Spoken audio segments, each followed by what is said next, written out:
How you doing, everybody? Hi, 911. How's it going? Well, I tell you, I better work on my sophisticated lighting system here. This time of morning, the sun is right. Keep the place warmed up, though. Anyway, hi, Dartmouth. How you doing?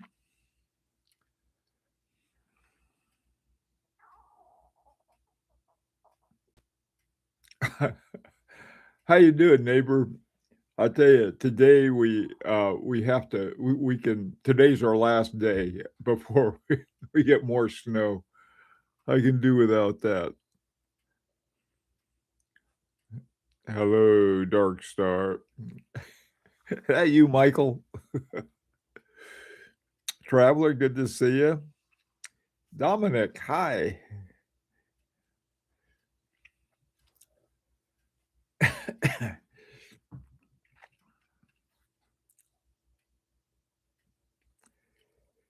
Okie doke. What I what I thought would be yeah, Michael. Dark Star. That's as dumb as mine.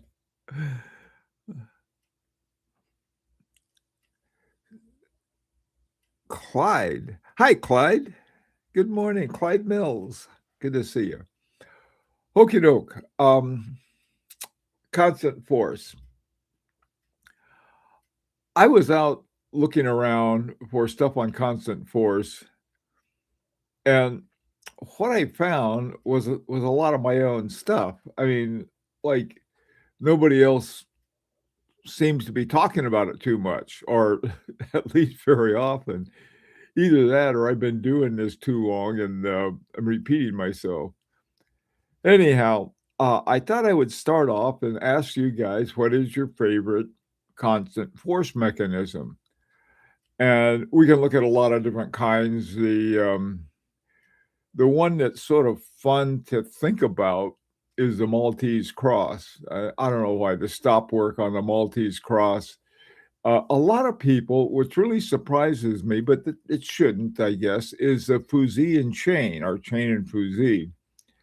Certainly a good idea. I mean, as far as something that really works, and so trying to think what are some other ones. Remontoir Égalité. Um, let me think. Uh, double barrels in parallel.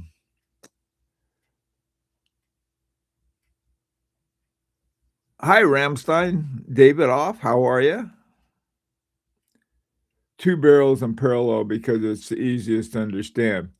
You know, that's a good point. I mean, who wants to have a watch where you're looking at something and, "Oh, how does that work?" Yeah, okay. I like that too. I have my Fave Luba, 2 of those that still work, with that and my, FP Journe Chronomètre Souverain, they both have it. So I agree. It's really it's I just like the idea of it.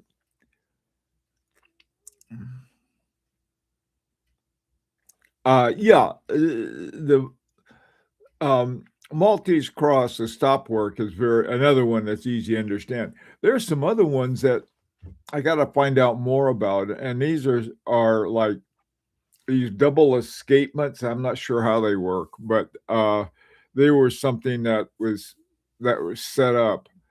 Our natural escapement. That's another one. I better write that down before I forget it.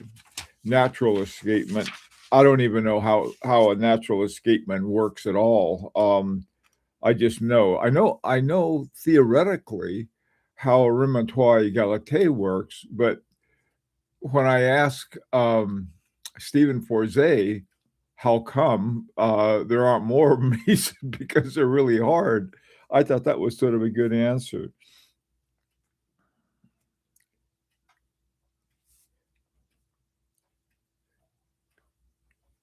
Does anybody know how a natural escapement works?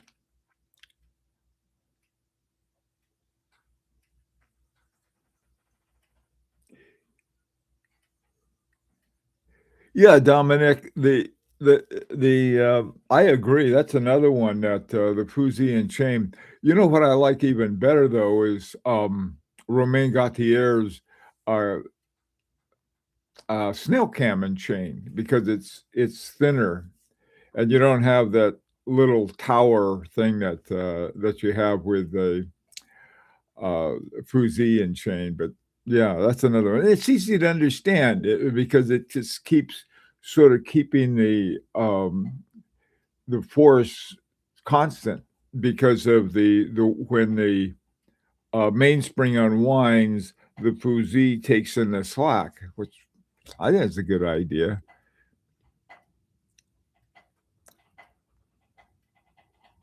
Hi, Tim. How's it going? 5 o'clock somewhere, Tim. over over the oh boy, man. Our winter started off and the I don't mind the snow, but boy, the ice I don't like in winter. Going out and when you fall on that stuff, it happens so quickly. People just they're standing up 1 second, and the next second they're down.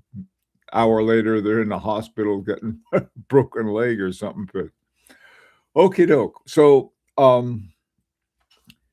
I guess we really have two things that we're talking about functionally, what works and which ones we understand.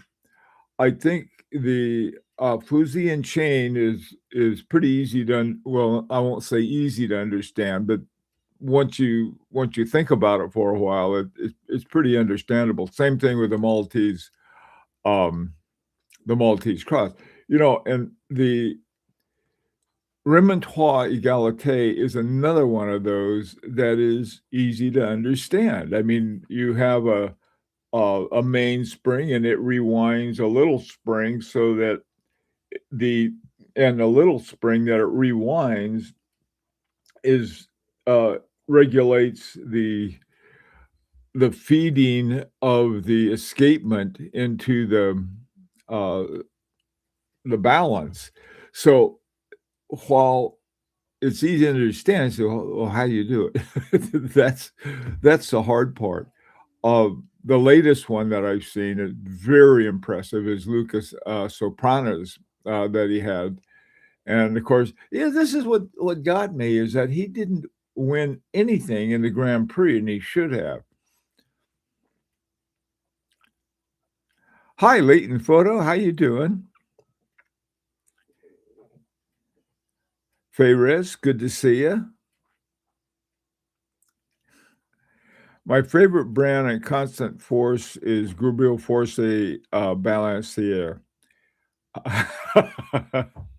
I couldn't agree more. I tell you, at some point, uh, the Grubel Force is my favorite. I mean, it's as much as I like everything else, those guys will just go ahead and do it. Uh, right up there with them is Romain Gautier. He does really great stuff. The Gronfeld brothers, FP Jorn. They have people who are doing all these things, but they're rarely talked about. And this is sort of like within parameters. If you have, I wish I had a piece of string.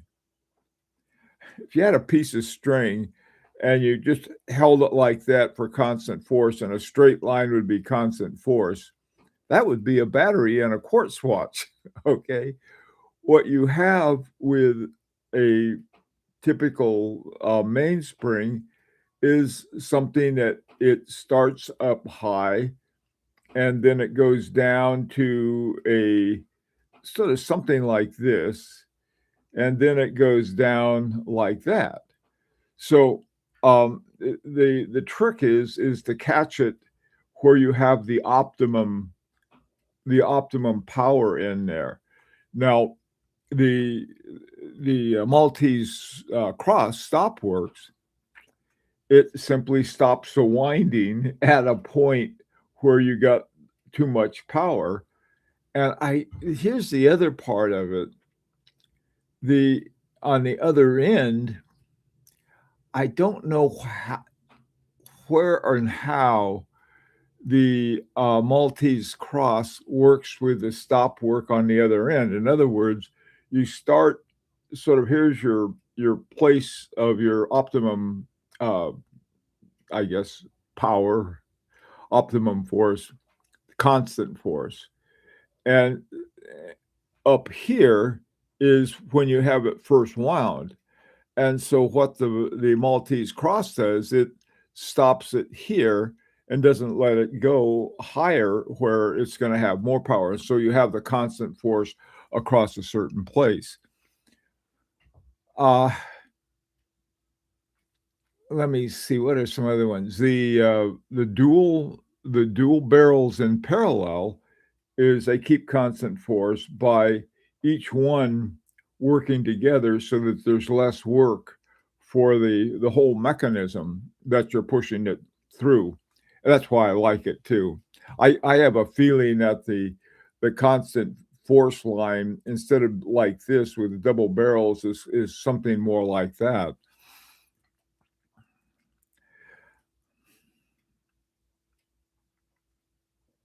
Yeah. Hi, Canadian Watch Monkey. How's it going? How are things in Vancouver? Turn to pronounce. Okay. Hey, Tony from South Padre. We That's one thing about South Padre Island. While a hurricane may sort of temporarily wipe it off the map, you guys don't have the snow and ice. So we all live in places like this that are some of the ups and downs. Michael, I think the Maltese cross steps toward the end with the fingertip once it winds out. Usually they have two barrels in sequence to last a bit longer. You know, that's a good point, Michael. I agree. One of the things that is interesting about what you just said is that somebody pointed out that double barrels in cereal, if you have the second one kick in and have some kind of stop work on the first one, then you can really have a much longer sort of constant force because you if you start off at one place and uh, a Maltese cross stopping it before it gets too strong, and then it goes out, and then have something else, some other stop work at the other end before you switch over. Got on my Mercator today.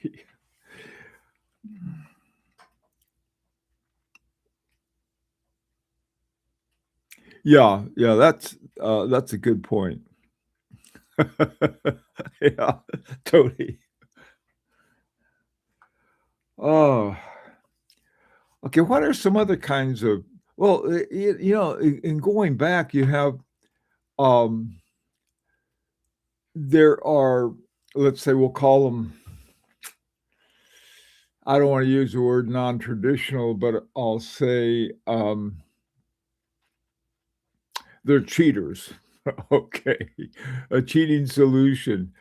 Um, would be something like a smartwatch. Say, "What are you guys doing it that for? You're playing around with all these springs and stuff. You don't need to do that. You can just get a smartwatch." And they're right. Of course, you have much better timekeeping. So I think those of us who collect mechanical watches, they're a different kind. The keeping them accurate is more of a function of the notion of constant force than it is really caring about the time because we, we set our we set our watches using our iPhones. So I don't know. Hi, traveler. How's it going? Non-traditional quartz. Yeah, also silicon hairsprings, things like that. Now, to me, each one of those things takes the fun out of it. But, that's just me. Some people say, well, yeah, if somebody said, "Oh, if Abraham Brigade came along, he loved to innovation and stuff," and he did. And he would look at a silicon hairspring and say, "Oh, what a great idea." No, he wouldn't. He would say, "Why aren't you guys using smartwatches? Even a quartz watch will do better than that." So anyway, so going back to it's sort of like doing something because it's interesting and trying to understand it rather than just doing it for one dimension, and that's timekeeping. And all of the things that we talk about in constant force have to do with accurate timekeeping. And that's what makes them more interesting. And they're harder to do. I mean, what fun would it be if everyone says, "Oh yeah, all the watches have that." You know anybody who says that about smartwatches? They don't have any idea what's going on in a smartwatch. They barely have any idea what's going on in a quartz watch. So w- we have the most fun because we have the most interesting and really phenomenal kind of works going on. On our wrists, we got these things that the entire power is from the expansion of a mainspring. And then all of the other things around it are working to keep it, keep it going on a flat line. And it's been good grief. It's been about 60 years now, at least, that they've had quartz watches, and they got rid of quartz watches because the whole Swiss industry would be going down the drain if they kept it. And so there was some kind of realization that, hey, we better do something for that.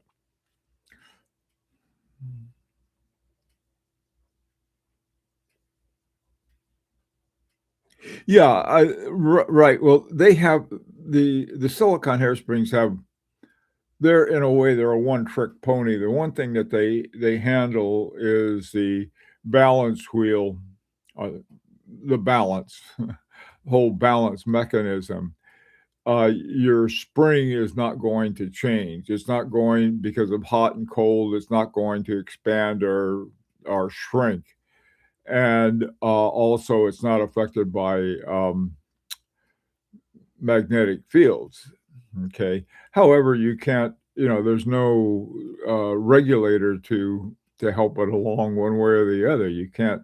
You can. People talk about, oh, what about the weights? It's free sprung and you deal the weights. Yeah, good luck with that.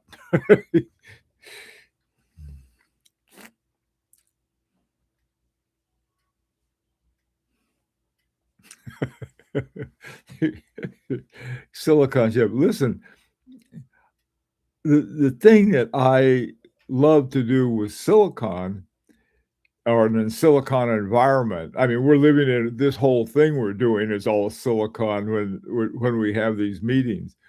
But I really love programming, and I since I retired in 2017, I at that time I said no more programming, and then I got into watches, but the point was that there are different routes in programming, just as there are in watch collection. There are I don't know if this is at all has any relevance at all to most of you. I once wrote a book on a language called C sharp. C sharp is a Microsoft language, and the way that Microsoft has things, they have these sort of modules. It's sort of like programming in a cage. You have to put it in that. The other hand, I like the sort of like the free range chicken. You start off and then you look at these things like design patterns and formal programming. those terms are the most innocuous terms ever for the most interesting and most complex programming. Why complex? Why not do it the simple way? Why not get a smartwatch? What fun is it?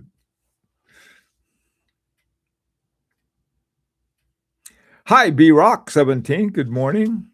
What's your opinion on Norquain? I like them, but they seem to be going way upstream on the price. Oh boy, Norquain is that's a fairly complex one, believe it or not. They're having their movements made by, oh boy, Kinesi. Okay, I think. I don't Chanel and Tudor, maybe Rolex, own the bulk of Kinesi. And yet, I think their movements are made by the same outfit. In fact, they may even be some version of the Tudor movement. So, um, that's it. Now, I may be wrong about that, but it was like I ran into that learning about Kinesi, not about Norcane. Have I seen the Antoine Martin Slow Runner? It's the biggest balance. Oh boy, no, I think I did at one time. That's a real honey. You know, and I don't have the money for this, but at the Horology by the Sea, they have one of the, I think it's called a 1 hertz Gronfeld. And that thing has, it got this giant second hand in the middle, and it works on a 1 hertz thing somehow. It's a really interesting combination the Gronfeld brothers put together. Those two guys are brilliant, but they don't seem brilliant because they're such goof offs. They have too much fun, but they're really a couple brilliant watchmakers. Like Dartmouth comments on constant force for Lyrique number 5. Okie doke.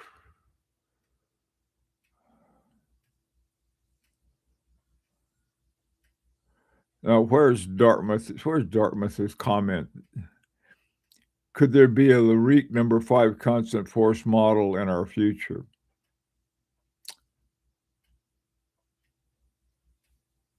That's my answer. Yeah, let me tell you how I'd like to see Lyrique go, okay? Our first 2 watches were part of a series called the Etude, and what Etude means is practice. And so we had Etude 1 that went without a we thought was we had problems. We had no idea about problems until we ran into the problems that one company was having with dials. So we have two watches from Etude. The second series is called the Air series, hour in French, Heure. There's Air Zulu and Air Sultan, jumping hours and Zulu hours. Okay, so those are, and so the third series I'd like to see constant force as the theme for it. Um, so Dartmouth, you're reading minds. And there's some things in the works that I can't talk about right now. I wish I could, but I can't. All right. Um, yes, I agree. That would be the thing. That would be the thing to go. We if we had like each series had at least two watches, like we have with Etude, and then we have with Air, and then we'll go to constant force constant. We'll have it in French because there's nothing if we can't out pretentious every other watchmaker, I don't know what's wrong with us.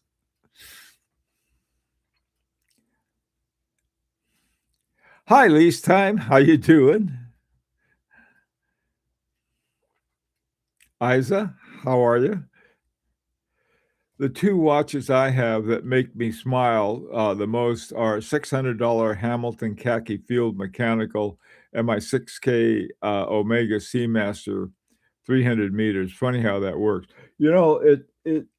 B-Rock, I I understand that 100%. One of my very, very favorite watches, I still haven't figured out why it's a watch I love to put on, is my Fabergé Alexi. I have no idea.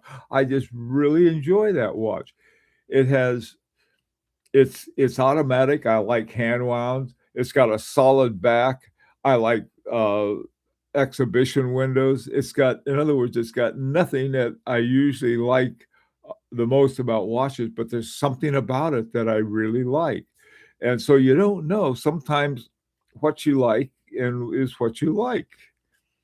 Um, this guy, my Vacheron Constantin Mercator, I love this watch, but it's very difficult to tell time with. Doesn't matter. I'm having fun with it.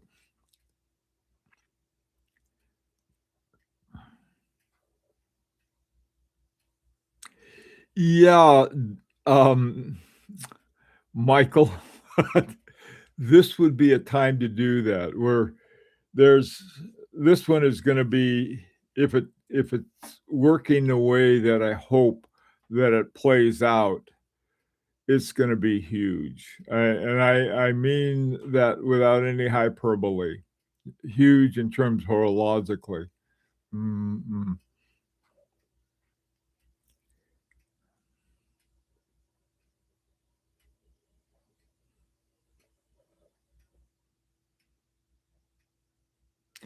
Oh, you decorations. My wife, we used to have these 4 wreath that we put up under our, windows on our house, and, every year we'd put them out there with their round wreath and a big ribbon and stuff, and, we just got tired of it because we don't get to see them. So we put 2 of the wreaths on the deck in the back, and when it snows on them and stuff, it looks very Christmassy. And so, the other day, my wife, took 2 of them and took them out of the garage and gave them to the church. This is what we do to get rid of excess material, and I bet the church would like it. They don't get any watches, though. We had to set up a watch orphanage, and then anybody who has a watch they wanna get rid of will will take it in and give it to some deserving watch collector.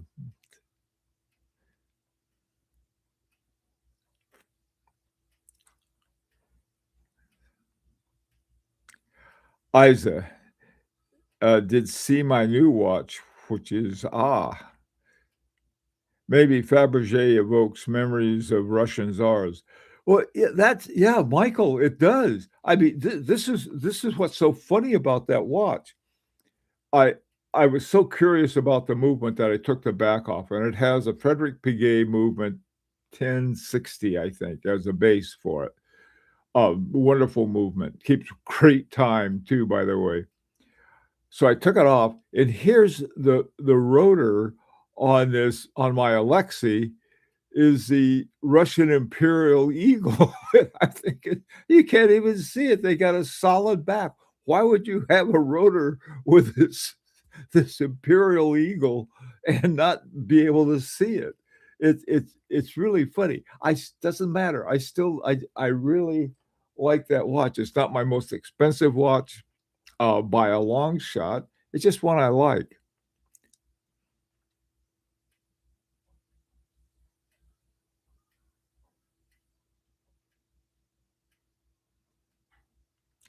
Yeah, HP Inos. There's, um here's the thing, it's sort of like there there are ways to do something within certain parameters, okay? In other words, it's sort of like, okay, yeah, we know you can do this and this and this, but within these in this framework, and I think the framework is the traditional mechanical watchmaking. That's the framework. That's what makes it interesting. I mean, it's sort of like collecting arrowheads made out of silicon, you know? What? It's not what I wanted. So, yeah, the constant force, but it's the more ingenious and the simpler. That's the whole thing. That's one thing I think. You know, I think I'll do. I'll put. I'm gonna make. I was looking and I'd made a number of models out of cardboard and wood and was oh, look at this but I never tackled a remontoire. I think that might be a fun thing to do. I think I'll do that for one of my best pocket ones, just because I would have more fun. I don't know how many people would be interested in that, but I think it'd be a lot of fun.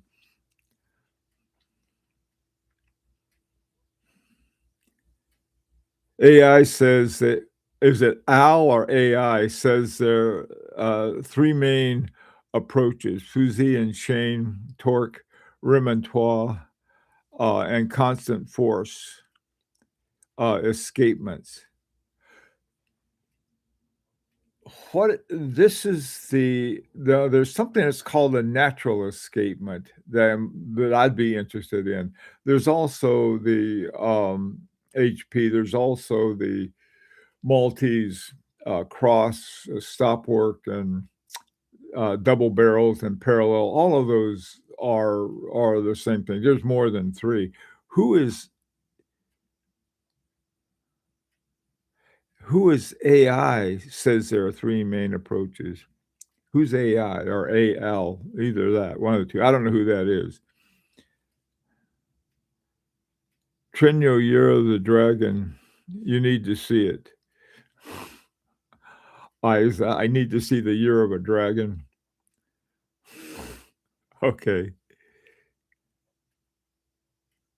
ChatPT.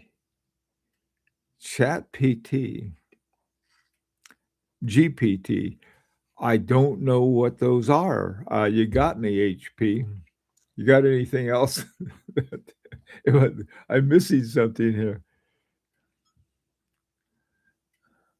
Oh, wow, nuts. Anyway, guys, listen, ran out of time, I'm afraid. But this is something I think that I'm very happy to see that you guys are at least some of you, find this to be worth having some fun about, and thinking about. So, I will leave it at that, and this afternoon at 4 o'clock, what would be a good topic for this afternoon? Anybody have any ideas? Neighbor, are you give yourself a couple slaps, you can come up with something?